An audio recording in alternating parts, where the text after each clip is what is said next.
Hi, everyone. Thank you for joining Hungry Fitness Community Call. We are so excited to have David Herrera here. He's probably familiar to many of you as he does all of our blood work review for our one-on-one clients. And then also a lot of our subscribers have just booked directly with him for blood work reviews. And he's also coached many of us on our team. He coached me through my bodybuilding show last year and just continues to be such a source of knowledge and expertise through blood work and just overall health and longevity. So excited for everyone to get to learn from him today. He also is extremely knowledgeable when it comes to benefits from sunlight and red light therapy and just optimizing circadian rhythm and like overall across the board. And so I was looking through Q&A questions from last week, and a lot of them were on benefits from sunlight, benefits from red light therapy. And so as I was prepping for this call, I was like, well, we might as well bring David on if he's available, because he is who I go to for all of my questions on this topic as well. And so I'm really excited for everyone to get to learn from him today. So, well, thanks for joining, David. Thank you very much. Are you in El Salvador still? Yes. Okay. Yep. We're here until the 15th. So all a few more. right. Cool. Yep. So David's normally in the US, but he's traveling. So thanks for taking the time, even though you're out of the country, to join. Yeah, no problem. Okay, so I have questions, and then I have questions from last week, and then we also have questions on the app, but I'm going to start with last week's, and we can just kind of discuss. Okay, so I'll just dive right into it because we only have 30 minutes for the calls. But someone asked, I'm seeing a lot on social media about morning light exposure. Can you elaborate on the benefits of this, or point me somewhere you trust to look into it more? The morning light.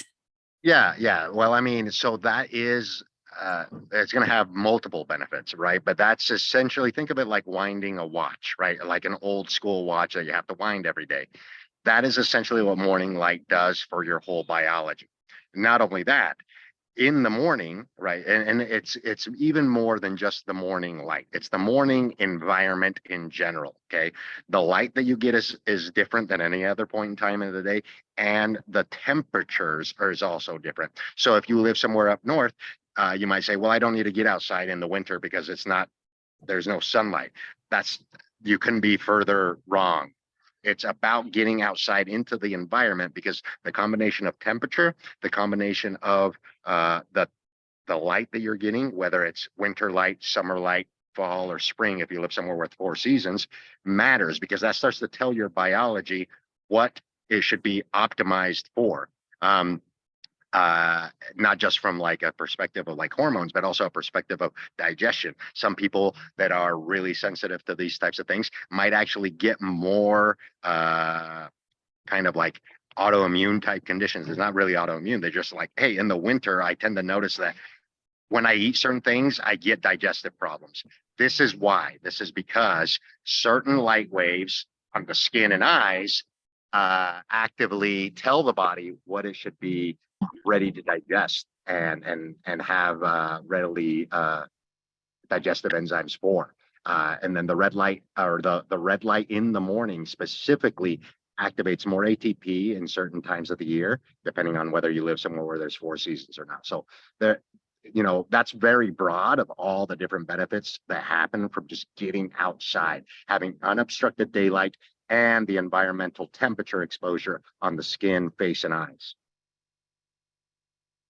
And would you say I think maybe tying into the morning sun exposure, how important do you think it is to get evening, like what times of day, if people were to get outside and focus and prioritize on that, when would you tell them is best, like with limited? So you got to approach this from 2 different lines of thinking. Number one, you work indoors and you're just trying to get the basics down. Okay.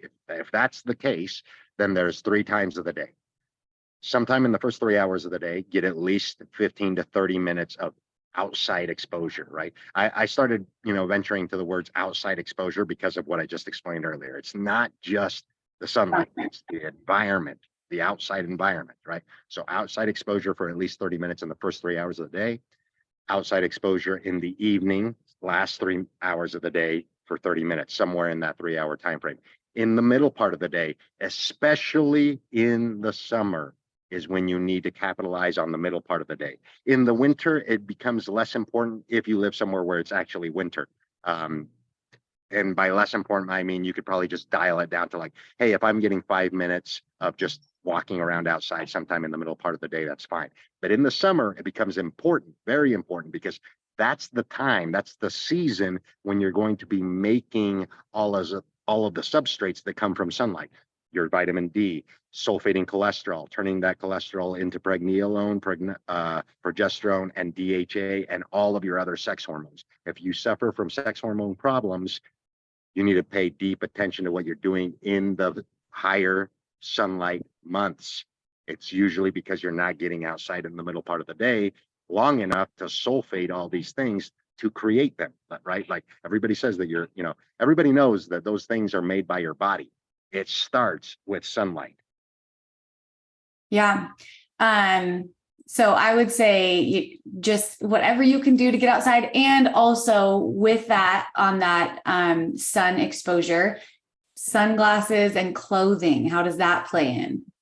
Yeah, those are things. The amount of people I see out on their morning walks, like fully covered from head to toe with the hat on and sunglasses. So this is crucial, right? If you're this person that works indoors, at these 30-minute intervals, 30 minutes in the morning, 30 minutes in the middle, 30 minutes you have to expose yourself as much as possible, because you're trying to capitalize on that little bit of sunlight that you're getting throughout the day. If you're somebody that worked outside all day long, well then, yeah, clothing is totally fine. Now, I will say this about sunscreens and sunglasses. They're basically a no-go, because what you're doing is you're atrophying the surfaces that you're trying to get better at utilizing sunlight. Sunglasses are definitely a no-go. You want to be able to avoid those, and you want to work your way up to being able to do that. So kind of starting smaller. And I just saw, there was just a study, and I can't remember. I was trying to look it up, but so I'll probably butcher this a little bit, but essentially it was 30 minutes a day of sunlight exposure, like in the middle of the day, was showing drastic increases in testosterone. And yep. I know that is obviously there's a lot of different hormonal processes that are causing that, but could you just like briefly explain that for people? Yeah. I mean, so I basically started, okay. Yes. Sunlight exposure in the middle of the day sulfates your cholesterol. That's your LDL cholesterol, your HDL cholesterol. It'll sulfate all cholesterol molecules. Once the molecules are sulfated, now your body can break them down into the sex hormones, first starting with pregnenolone and then with DHEA.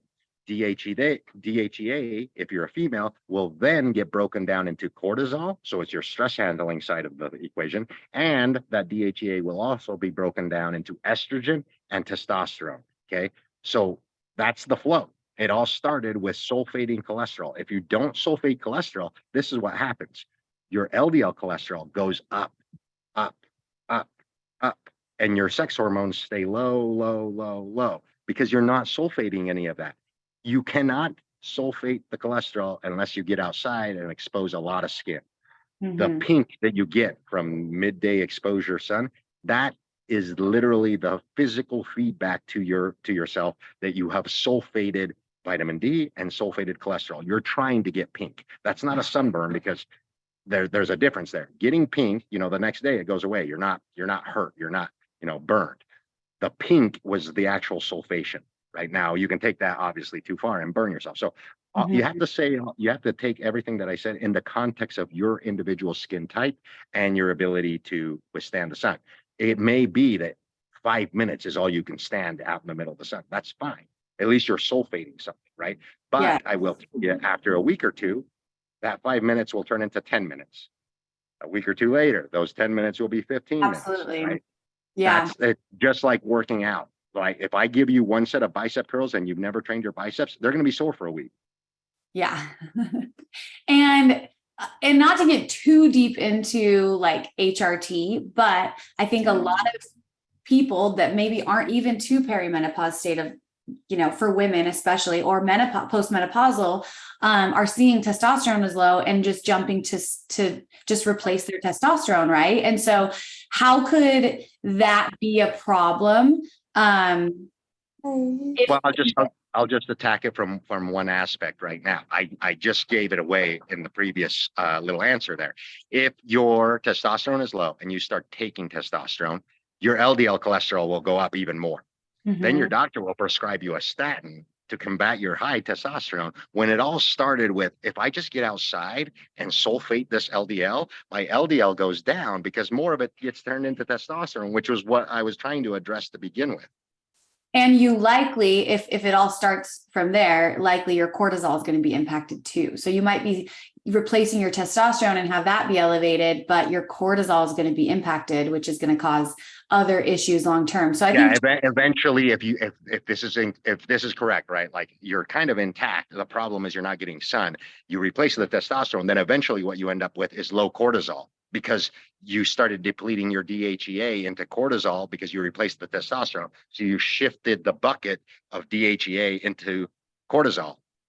And then that's depleting your non-sulfated cholesterol because you're not sulfating it, and you end up with low DHEA and low cortisol. what does that feel like? Like for most people, like what would that? Most people are going to call that like adrenal fatigue. They're like, they just can't wake up in the morning. They just feel dragging all morning long. And that starts to point to circadian rhythm. If you go to like take a Dutch test and you take a saliva test, you'll notice that your cortisol response in the morning and throughout the morning is very blunted. Wake up And tired. yeah, yeah. Tired and kind of yeah. And so I think when we like testosterone is our life force, right? So if you start to replace it and you're getting adequate testosterone, I think at first you do feel good, but in the long Oh yeah, term, you will. you're really impacting yourself in that way. So I think if anyone, which I know so many women who get blood work done and their testosterone is zero, their estrogen is low, their progesterone is low. And so just knowing that if you're just starting with sunlight, how quickly would you see a change for people? I think that's something. So it depends on the season. It depends on, if you live somewhere where there's 4 Right. seasons, it depends on the season. Okay.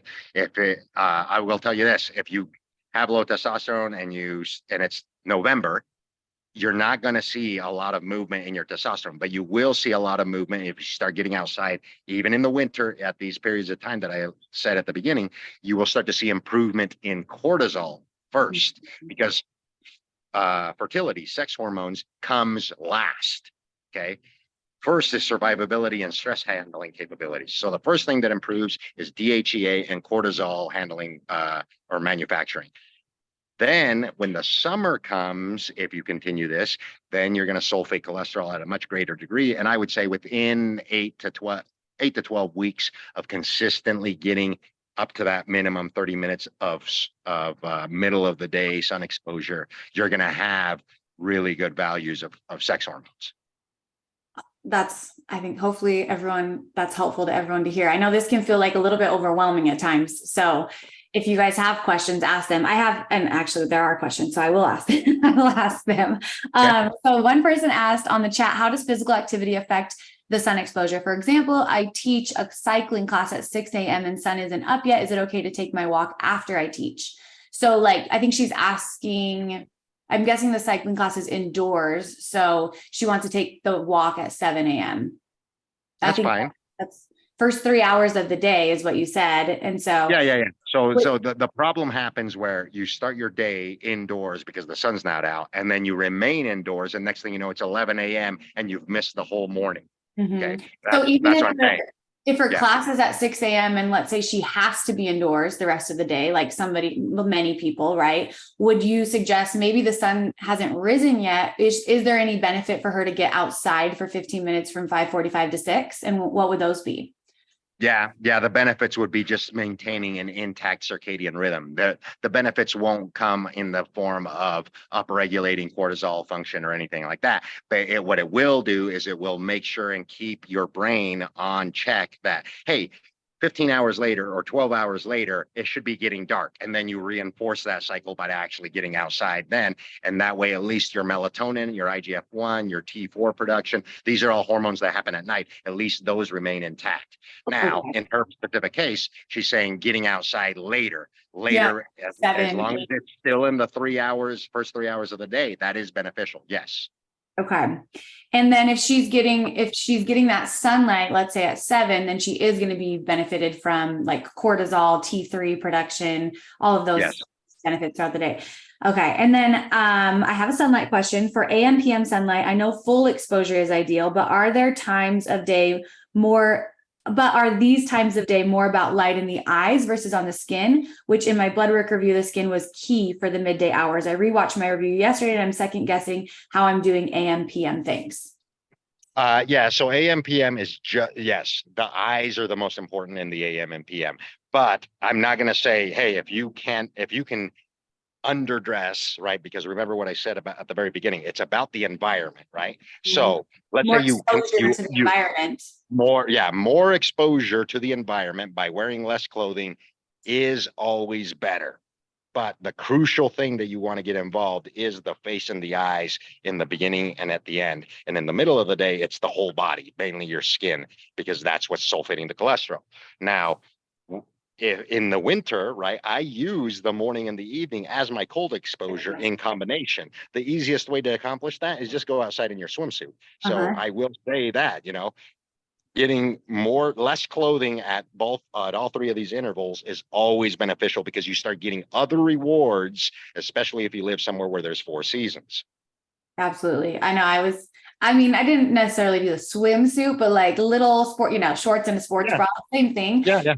Shoveling my driveway in the mornings, which, get a little bit of physical activity, you get your cold exposure and you get your light exposure. So you live in and it did wonders for your blood work. I still reference that blood work because it was a 3-month quick turnaround just by being compliant with those requirements. Yeah, I know. It actually makes me excited for winter again because it also helped my state of mind through the winter. Like definitely seasonal depression was way different for me last year, just getting outside more.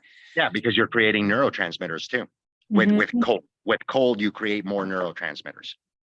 And then an increase in ATP from the sunlight, correct? So which is just and your red light exposure, yeah, because you also have that red light. Also have my red light going in the day, yeah. Henrietta, did you have a question?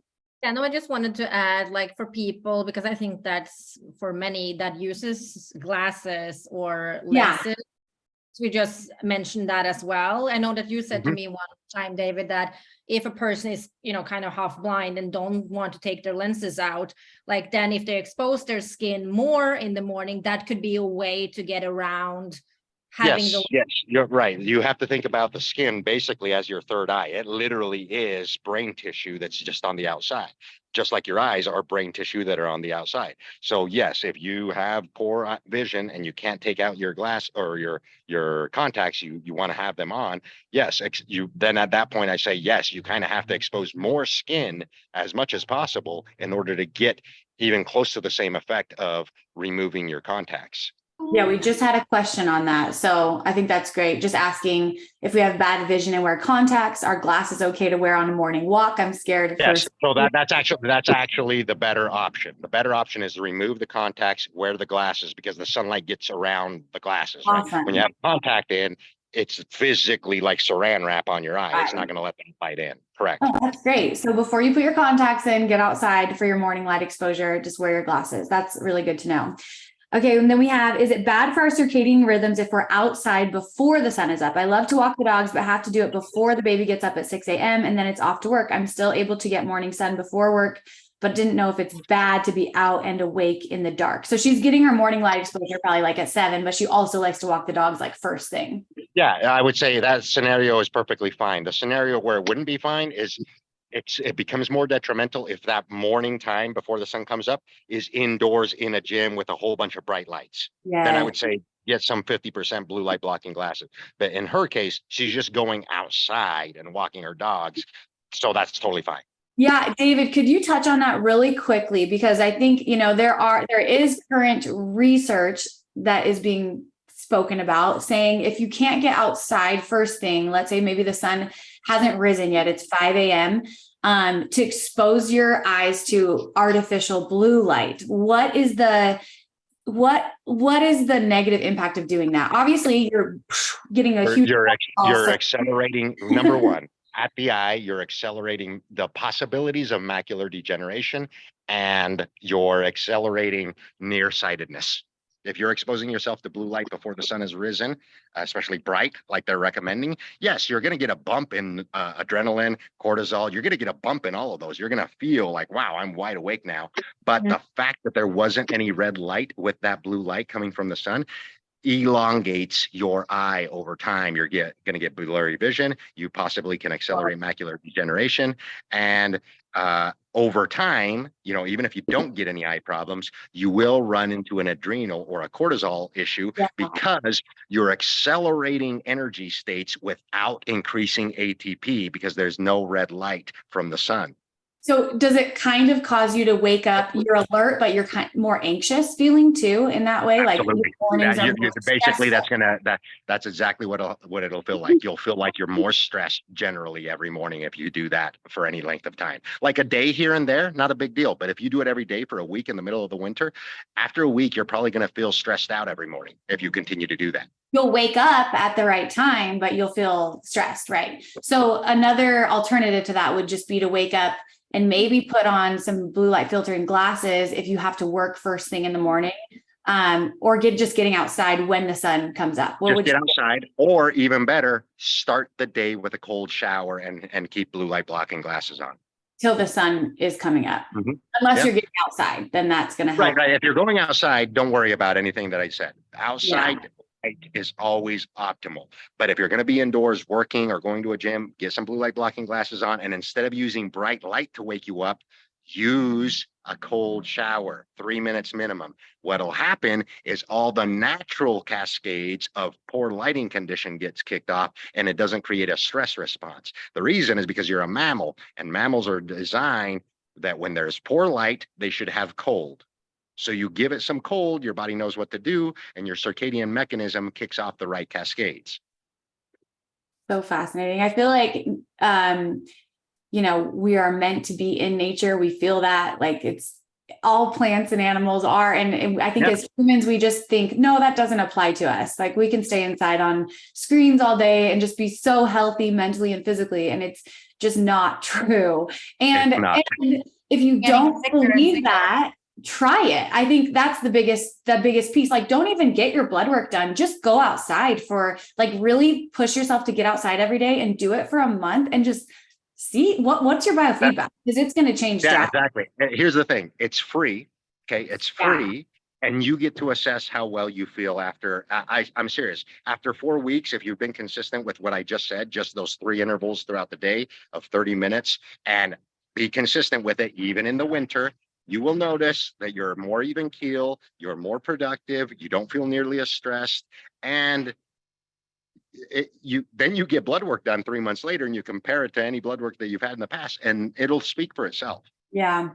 Jen just asked if I'm doing a cold shower first thing in the morning, but then working out indoors, should I wear blue light blocking glasses or no? Because I did cold shower and then getting no. If you that's what I'm saying. If the working out in the morning is happening inside under a blue lit gym and you haven't received a red light stimulus, you should definitely limit how much blue light comes in. Because remember, the red light from the sun, the infrared light that's dominant in the morning, is what's going to accelerate the ATPase.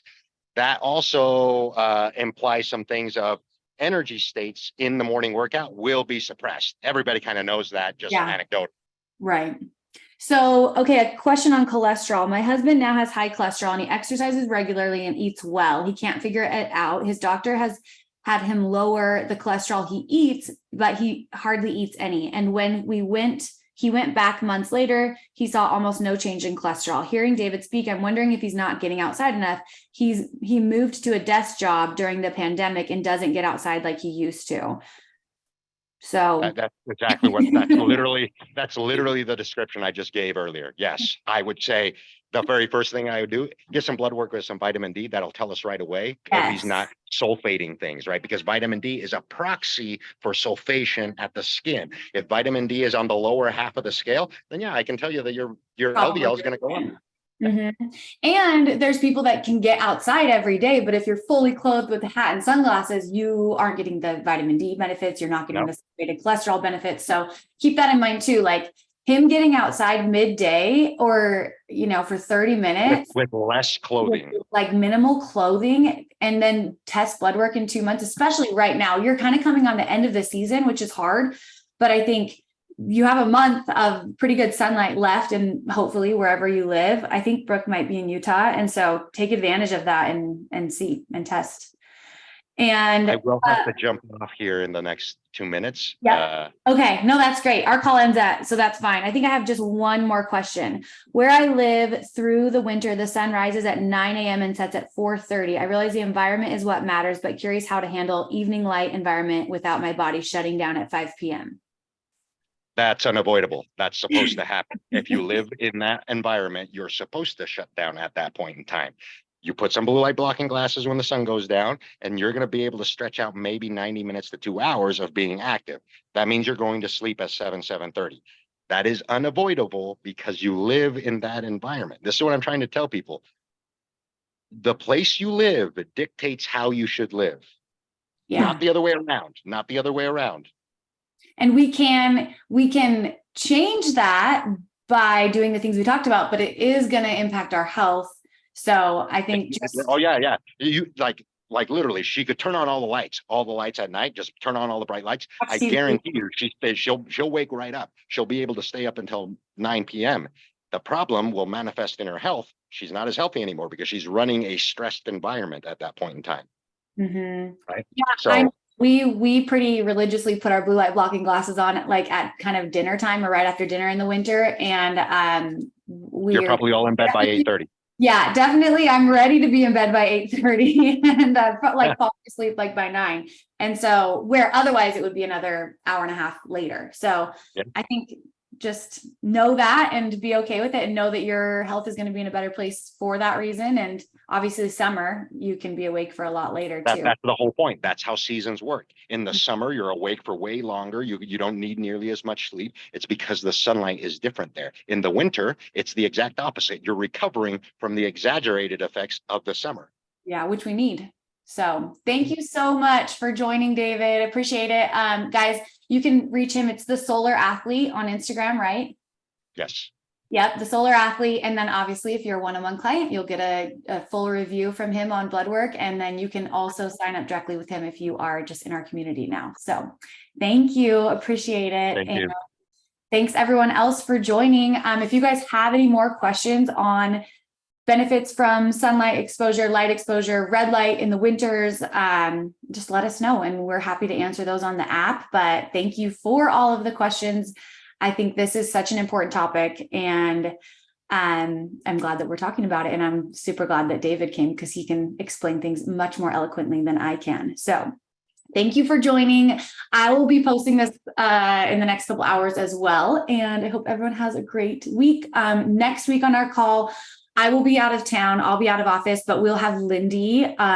She is our team's, she coordinates with our team, a mental health therapist. And so she'll be talking on just mental health next week. So look forward to that. And also I'm going to, you know what, not everyone is on the call. So I'm going to announce the Strong Summer Challenge winner for this week on the groups when I post the call. So stay tuned for that as well.